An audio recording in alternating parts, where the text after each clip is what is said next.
గౌతమ బుద్ధుడు ఏమప్పంటే తన జీవనంలో మృత్యుని, కష్టంని, రోగంని, శోకంని చూసిన దానికి వైరాగ్యవంతుడయ్యి ఇల్లు ఇడిచేమప్పంటే అడవి చేరి మహాజ్ఞాని జగత్తు నిండా అతన్ని పూజిస్తారు.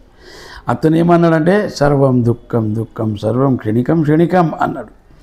ఈడ శంకరాచార్య క్షణికమైన దాన్ని చూపనికి ఒక ఉదాహరణ ఇచ్చినాడు.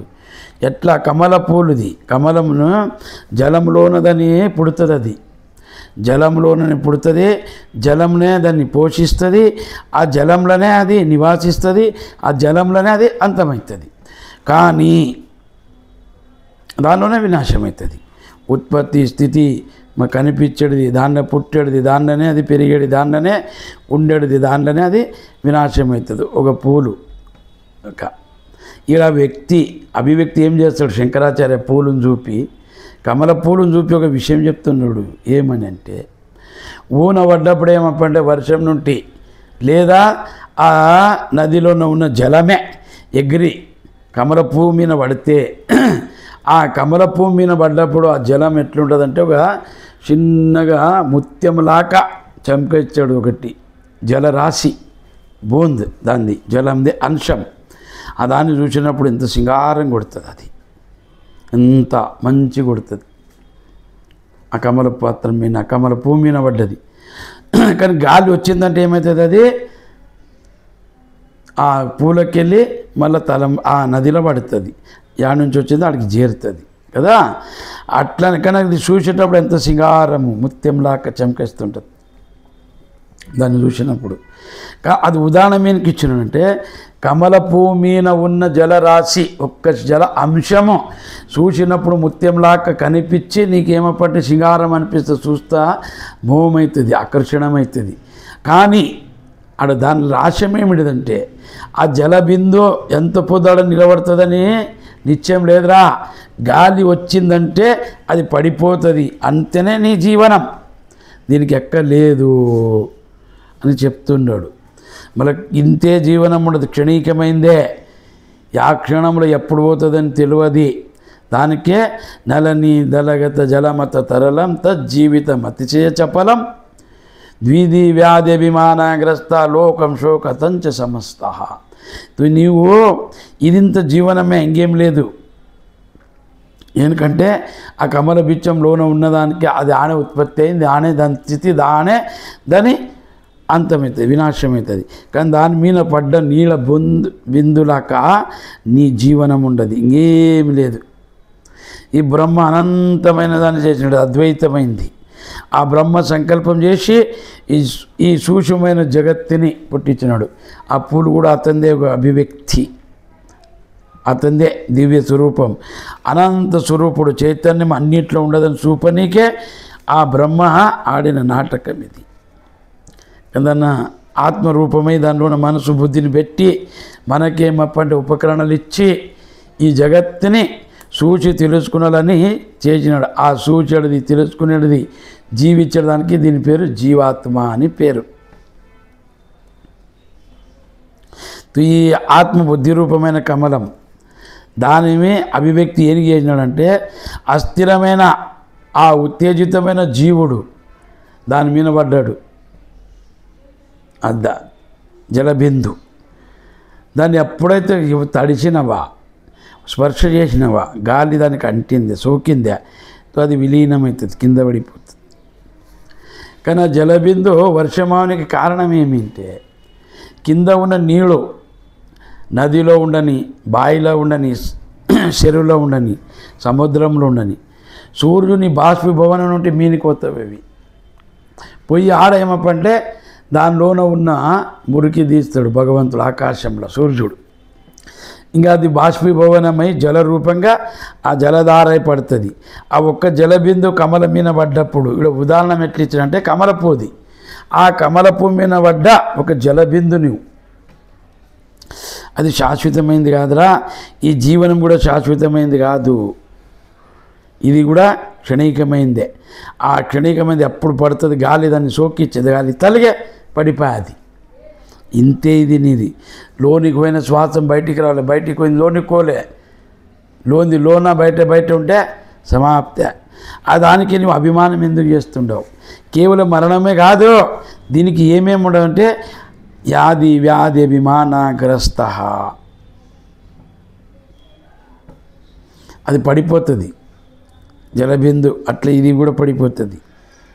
ఇది స్థిరమైంది కాదు అని చెప్పి మళ్ళీ ఏమంటున్నాడు అంటే, నువ్వు అభిమానం ఎందుకు పడుతుండవు? ఏనికంటే కేవలం మరణం అనేది కాదు, మరణము శాశ్వతమైంది, సత్యమైంది.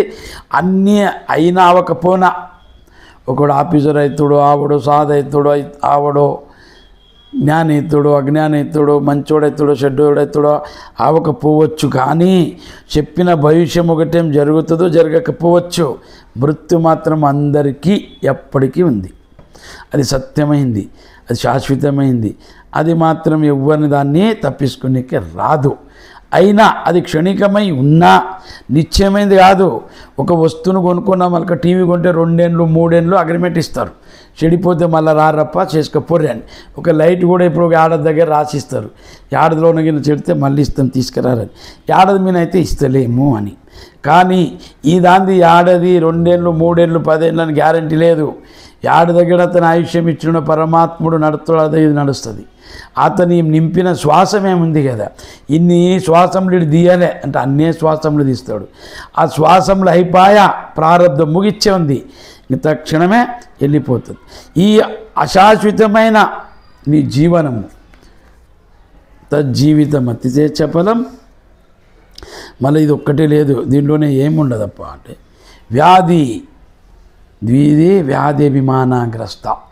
దీనిలోనే వ్యాధి ఉండదు, రోగాలు, చింత, ఇవి కూడా ఉన్నాయి.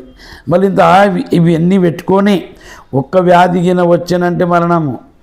ఆడపిల్లైనా ఇదే రోగం వచ్చి కూడా పోవచ్చు. దీనిలోనే రోగాలు ఉన్నాయి. రోగాల తోట ఇది. ఓ నెత్తి నొప్పి, కన్ను నొప్పి, పళ్ళు నొప్పి, చెవు నొప్పి, పొట్ట నొప్పి, ఎద నొప్పి, లివర్, కిడ్నీ, హృదయము, మళ్ళీ అన్నిటికీ చర్మరోగము కనిపించేది, క్షయరోగము, అన్ని రోగాలు ఉన్నాయి. మళ్ళీ దీనికి భవరోగం కూడా ఉండదు, పుట్టెడు సచ్చెడిది. ఇవి పెట్టుకొని వ్యాధి అభిమానగ్రస్త లోకం శోక అతంచ సమస్త. ఇది ఈ లోకమంతా జగత్తంతా ఏమప్పంటే ఈ వ్యాధుల నుంచి నిండింది. అన్ని వ్యాధులు, రోగలే దీనికి నిండిన, ఇంకేమి నిండలేవు. ప్రతి ఒక్క శరీరం ఒక్కొక్క రోగం ఉండదు.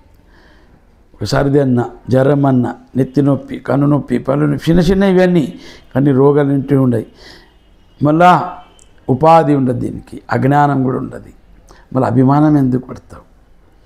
ఒక్క రోగం నేనే మంచిగా ఉన్న కన్ను కూడా తీపిస్తుంది, మంచిగా ఉన్న చెవుని ఈనంలాక చేస్తుంది, మంచిగా ఉన్న నోరుని తినంలాక చేస్తుంది, అరగేటి అన్నం అరగనిలాక చేస్తుంది, నడిచేటి కాలి నడవలాక చేసి పెడుతుంది. ఇన్ని వ్యాధులు ఉన్నప్పుడు రోగాల తోట ఇది. ఇన్ని వ్యాధులు ఉన్నప్పుడు మళ్ళీ దానిలోన నిశ్చయమైంది కాదు, ఇది శాశ్వతమైంది కాదు, సత్యమైంది కాదు. ఇది ఏమి అనిశ్చితమైంది, శరీరం క్షణికమైంది. అయినా అభిమానం ఎందుకు చేస్తావురా? అభిమానం నిడిచిపెట్టు. ఏనికి లోకమో శోక అతంచ సమస్త. లోకం నిండా ఏముండదప్పంటే వ్యాధులు, రోగాలు, మళ్ళా దుఃఖం. ఈ దుఃఖం నుంచి కూడుకున్న భవజాలమని నీవు సర్వశ్రేష్టం అనుకున్నావా? దుఃఖాలు మళ్ళా రోగాలు, మళ్ళా రోగాలు దుఃఖాలు ఉండని. ఈ శాశ్వతమైనది కాదు, ఎప్పుడు పోతానని తెలియదు. దీనికి మరణం దానిలోనే ఉండదు. అది ఎట్లా ఉదాహరణ ఇచ్చినాడు, ఒక గాలి తలిగితే కమలపూ మీద నిలబడ్డ నూడు ఆ జల బిందు జల అంశము పడిపోతుందో అట్లనే ఇది కూడా పడేటి శరీరంని సర్వం అనుకున్నవా నీవు మూర్ఖుడా? సర్వం కాదు ఇది. దీనిలోన శోకం ఉండదు, వ్యాధి ఉండదు. మరి అభిమానం ఎందుకు చేస్తుండవు? అభిమానం చేయరాదు. చైతన్య ఒక చిన్న కిరణం ఆత్మరూపంగా ఈ మనోబుద్ధిని, ఈ ఉపకరణలని, ఇవన్నిటిని ఏమపడ్డ వ్యక్తం చేస్తుండదు పరమాత్ముడు. అతన్ని తెలుసుకురా. దీనిలోనే అస్థిర అతి ఉత్తేజమైన జీవం ఇది. ఆ బుద్ధిని విడిచిపెట్టు, అహంకారం భావం ఇడు, నేను దేయము అనేటి భావం విడిచిపెట్టు. ఇడిచి ఆ చైతన్య స్వరూపమైన ఆత్మనే నేను అనుకో. ఎట్లా ఈ సాగరంలా, నదిలా, బాయిలా, చెరువులో ఉన్న నీళ్ళు సూర్యుడేమో పండు తాగి ఆకాశంలో నింపుకొని మళ్ళా శుద్ధి చేసి దాన్ని దోలుతాడు. ఇవే మీనికి పోయినాయి, మీ నుంచి మళ్ళీ కిందికి వచ్చినాయి. అట్లనే ఆ దేవుడే జీవరూపంలో వచ్చినాడు. మళ్ళా ఈ జీవుడే దేవుడు అవ్వాలి. ఆ ప్రక్రియను నేర్చుకుని ఆయన అది ఇడిచి ఈ దేయమని నేను అనుకునొద్దు. ఇది క్షణికమైంది, అశాశ్వతమైంది, అస్థిరమైంది, దుఃఖ స్వరూపమైంది, వ్యాధి రూపమైంది. దీనిలోన అభిమానంని పెట్టకు,